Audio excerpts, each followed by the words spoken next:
And today, for this longer session, we have 4 papers, which means that each of the paper will be around 12 to 15 minutes, and then we have 15 minutes of Q&A.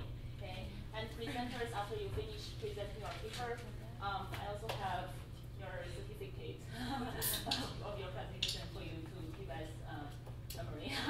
So, 好，那么 without further ado, let's begin with the first presentation. Okay. I'm Clint Irwin, and I'm an Asian Studies major with a Chinese minor. I'm Xiaoni Zhang. I'm studying the theater major, and I want to working on the movie in the future. Yeah. Okay, and we're going to talk about the life of non-mainstream musicians, and it's going to be about the documentary Down and Rockin' in PRC. And first, we're just going to show like a trailer of this documentary. Just kind of show you what it is.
Okay, so when one thinks of indie rock music, they don't usually relate this topic to China.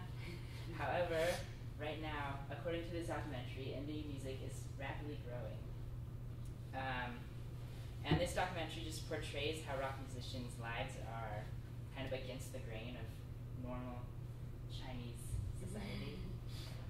The first issue that a lot of these musicians have is that their family does not support their lifestyle.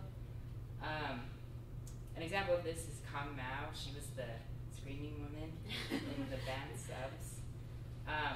She explains in an interview that her parents constantly tell her that she needs to get a job, go to college, get a job, settle down, have a family, have kids, just the normal life. But she doesn't want that type of life, and they just don't understand her lifestyle. So they're constantly bombarding her, and they keep doing so, even though she's not willing to change. And the problem that many parents see is that with this type of lifestyle, you're not able to become successful. You're not able to make a lot of money. You're basically going down on the wrong direction of life, wrong path. And that's why many parents don't agree with this lifestyle. The second issue is that marketers don't back up this type of music. Right now they back up bands from like Hong Kong or Taiwan, like SHE. They kind of they back up these pop bands that are able to make a ton of money and help them profit. So it's really hard for these small indie bands to survive because people aren't willing to listen to their music, or they're not marketing it.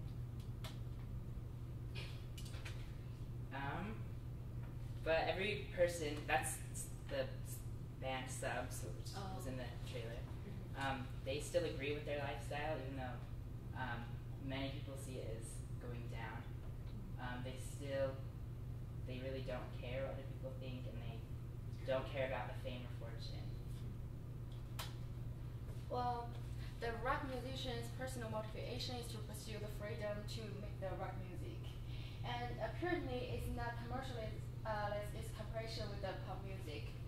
And on the other hand, rock music singers expect their audience can understand them and wants to articulate their attitude toward life and society through their music.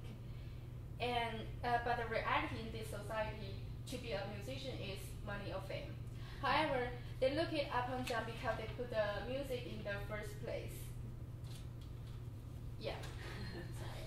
And actually, this is a virtual cycle in which most of the rock musicians become the extremes in their personal pursuit.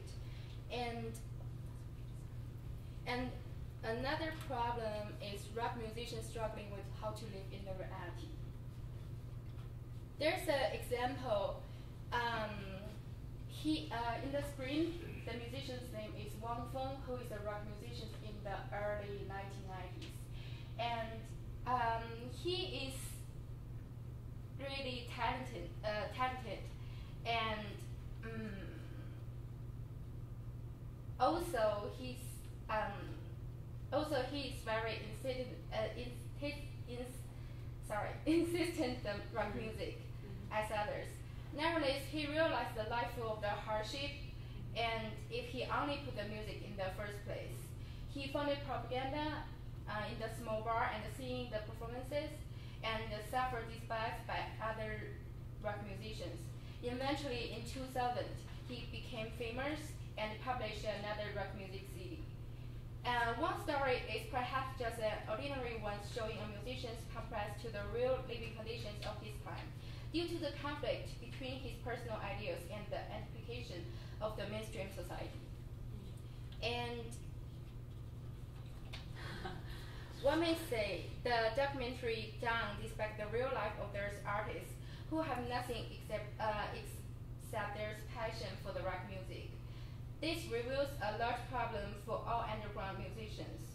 Personal passion is now equal to the success. When the majority of the native people still do not accept their music. And rock music rose to fame in the 1980s, like in this picture.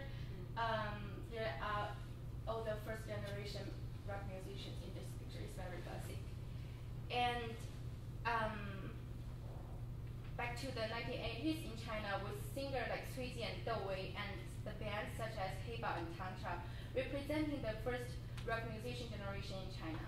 These pioneers, singers, and bands have gone through many difficulties before they gain the audience approval. And from the documentary, we can see the subs live performances relied on reliving the angers and passions through the shout, screaming, and unconventional performance. That this form of the artist's expression reveal a misunderstanding of rock music.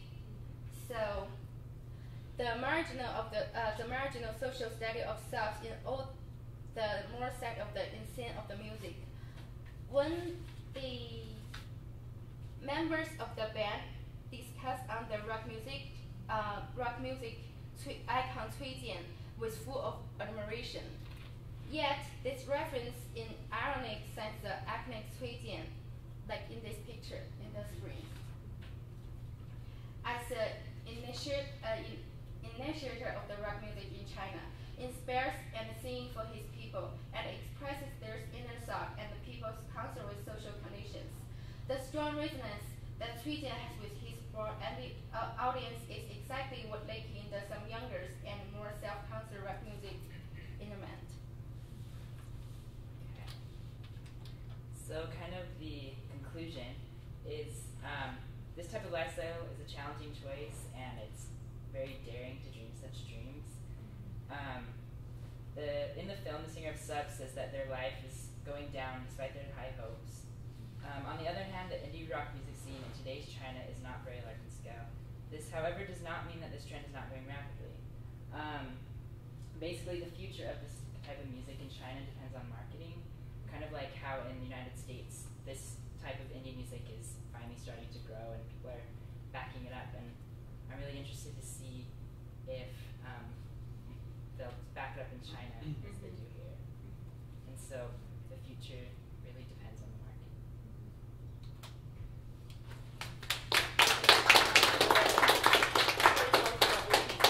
So we can come back to some of these questions during the Q&A session. Okay, so let's move on to our second presenter, Monica.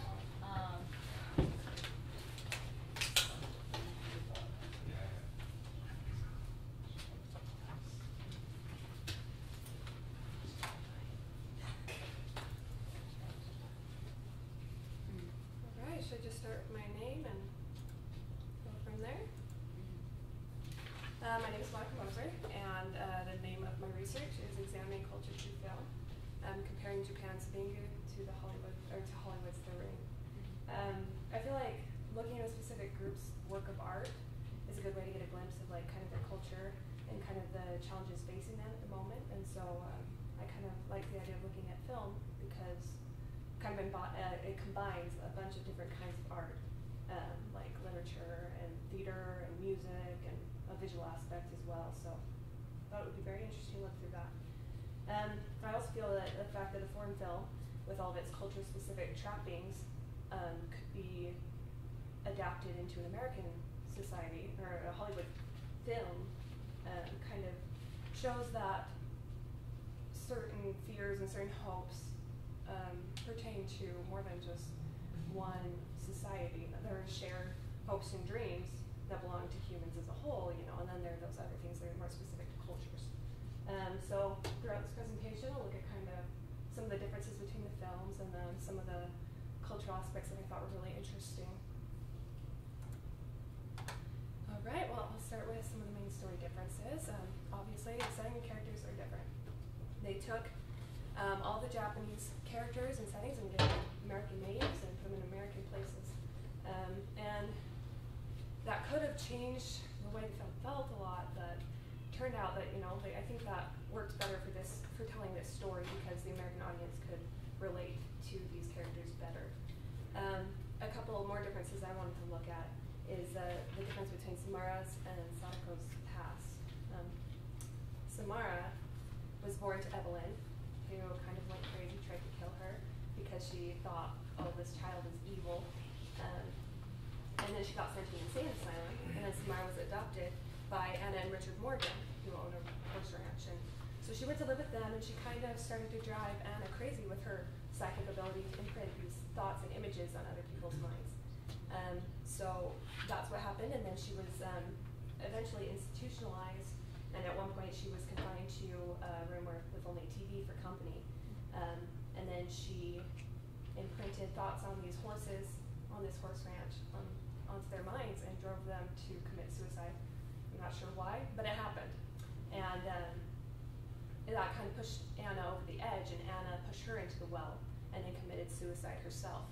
And that's really different than Sadako's past in the Japanese version, because Sadako was born to Shizuko Yamamura, and Shizuko also had psychic abilities.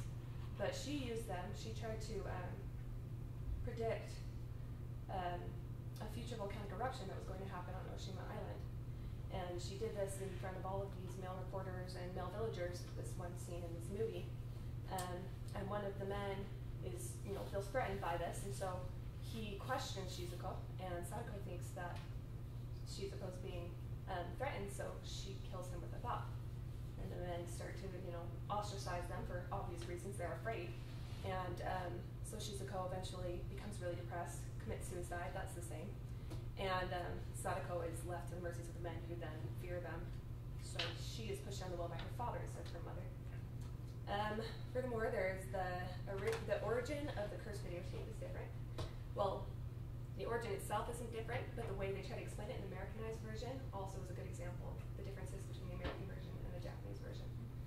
In the American version, there are a lot more explanations. And in the Japanese version, they tend to let you make the connections. And I think that's true, both in their society, in their art, and in their language even. If the main thought is understood, then they just won't say it. So, thought that was interesting.